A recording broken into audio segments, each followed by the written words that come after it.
What's up, everybody? It's Doc again. Alright, today we're going to be talking about lapping your scope sights.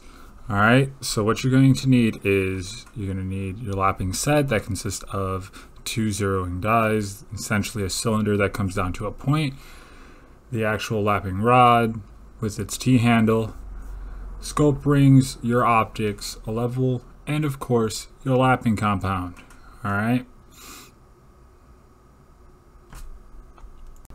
Now, for your actual rifle, you're going to ensure that your rail is mounted properly. May it already be integral with your actual receiver of the weapon. Or if it's additional, make sure that it is tight and properly torqued down to its desired torque spec. There is no play and it is properly aligned. If you do not, your actual mounting brackets are going to be off, and possibly due to recoil, or if you drop or bang your weapon, it will torque it, damaging your optical tube.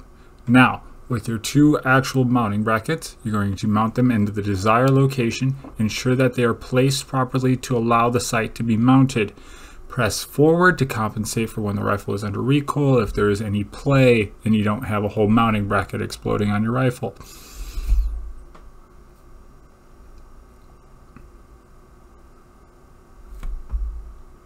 Now, with your zeroing devices, you want to make sure that they are level. If they are not, your weapon is in need of lapping.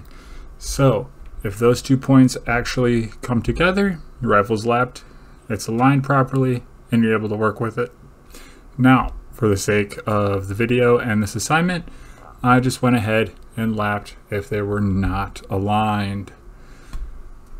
Now, after you have confirmed it, you are going to apply lapping compound to your scope mounts, your actual lapping rod, ensure the T-handle is there, and the upper parts of your mounting bracket.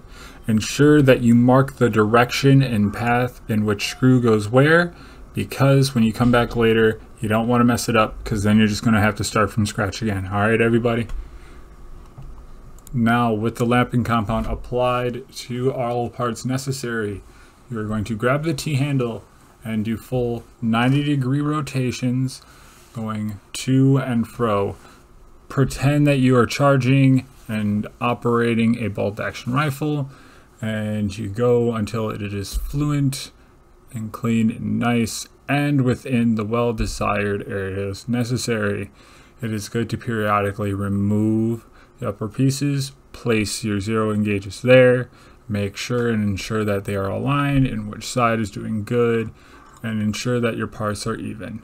Now, after lapping, I was able to ensure the fact that they were zero, remove those, clean parts, ensure that there was no more lapping compound anywhere within the sights, inside the screw holes, in the threads of anything, because within micro movements of the weapon, those lapping compounds are still going to do their job, possibly scratching the tube and the frame of your actual optic.